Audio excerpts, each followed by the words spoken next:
Hello મિત્રો, જય શ્રી કૃષ્ણ, જય માતાજી। હું રાજલ ગજેરા અને તમે જોઈ રહ્યા છો દેવી ભાગવત કથા અધ્યાય ચોથો। કલ્પના કરો, સંપૂર્ણ બ્રહ્માંડમાં શાંતિ છે, ન ધરતી ન આકાશ ન પ્રજા, માત્ર સર્જનનો સંકલ્પ લઈને કમળ ઉપર સ્થિત બ્રહ્માજી। આજની કથામાં આપણે જાણીશું કેવી રીતે મનમાંથી જન્મેલા ઋષિઓથી શરૂ થઈ અને સ્ત્રી પુરુષ સંયોગ સુધી સૃષ્ટિ કેવી રીતે પહોંચી। સૃષ્ટિની શરૂઆતમાં બ્રહ્માજીએ વિચાર્યું કે હવે આ બ્રહ્માંડમાં જીવનનું વિસ્તરણ કરવું જોઈએ। તેમણે પોતાની ચિત્ત શક્તિથી કેટલાક તેજસ્વી પુત્રો ઉત્પન્ન કર્યા। આ હતા તેમના માનસ પુત્રો, મનમાંથી જન્મેલા મહાન ઋષિ। 9 ઋષિઓ, પહેલું મરીચી, બીજું અત્રિ, ત્રીજું અંગીરા, ચોથું પુલત્સ્ય, પાંચમું પુલહ, છઠ્ઠું ક્રતુ, સાતમું વશિષ્ઠ, આઠમું ભૃગુ અને નવમું નારદ। આ બધા જ્ઞાન અને તપના પ્રતીક હતા। બ્રહ્માજીએ તેમને આજ્ઞા આપી, પ્રજા ઉત્પન્ન કરો અને સૃષ્ટિનો વિકાસ કરો, પરંતુ અહીં સર્જનનો માર્ગ સરળ ન હતો। માનસપુત્રોમાંથી ઘણા ઋષિઓએ સંસાર તરફ પીઠ ફેરવી। તેમણે કહ્યું, અમે ભૌતિક સૃષ્ટિ નહીં પરંતુ પરમ તત્વની સાધના કરીશું। 4 કુમારોએ તો બાળ સ્વરૂપે જ બ્રહ્મચર્ય ધારણ કર્યું। નારદજી પણ ભક્તિના માર્ગે આગળ વધ્યા। આથી સર્જનનો પ્રવાહ અટકી ગયો। બ્રહ્માજીના હૃદયમાં ચિંતા ઉઠી, જો પ્રજા નહીં વધે તો સૃષ્ટિ કેવી રીતે વિસ્તરશે? આ ચિંતામાંથી એક ક્ષણે બ્રહ્માજીના ભૂ મધ્યમાંથી અદ્ભુત તેજ પ્રગટ થયું। તે તેજ હતું રુદ્ર।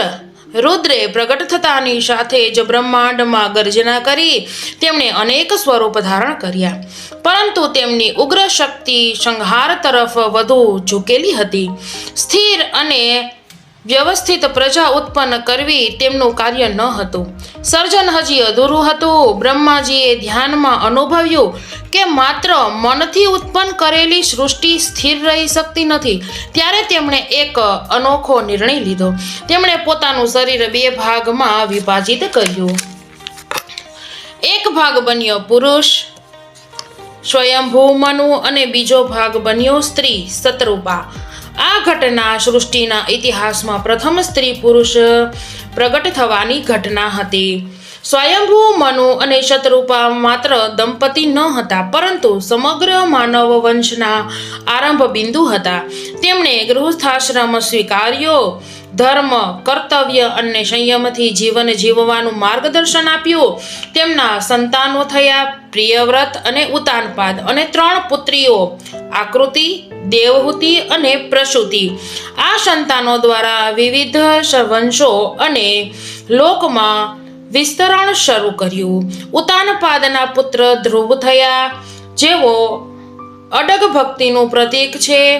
દેવહૂતિના પુત્ર કપિલ મુનિ થયા, જેઓ સાંખ્ય દર્શનના પ્રણેતા છે। આથી અહીંથી સૃષ્ટિમાં જ્ઞાન, ભક્તિ અને કર્તવ્ય ત્રણેય પ્રવાહ સાથે વહેવા લાગ્યા। હવે સર્જન માત્ર મન શક્તિથી ન હતું, સ્ત્રી અને પુરુષના સંયોગથી પ્રજાનો સ્વાભાવિક વિકાસ શરૂ થયો। આ પદ્ધતિનો કહેવામાં આવે છે મૈથુની સૃષ્ટિ।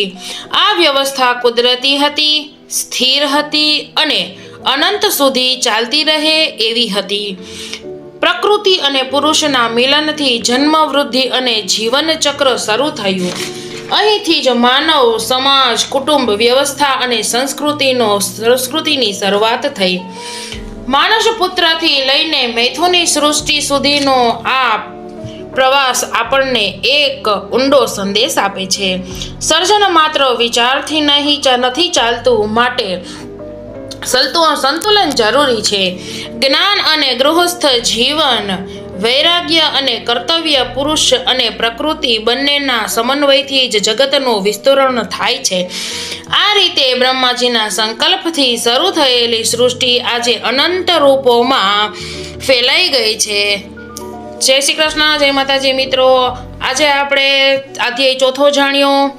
મારી આવી જ ભક્તિથી સભર દેવી ભાગવતની કથા સાંભળવા બદલ આપ સૌનો આભાર. અને આવી જ કથા રોજ સાંભળવા માટે રાજલ ગજેરા પેજને લાઈક કરો, ફોલો કરો, શેર કરો અને ચેનલને સબસ્ક્રાઈબ કરવાનું ભૂલશો નહીં. અને કોમેન્ટમાં જય માતાજી લખવાનું ભૂલશો નહીં.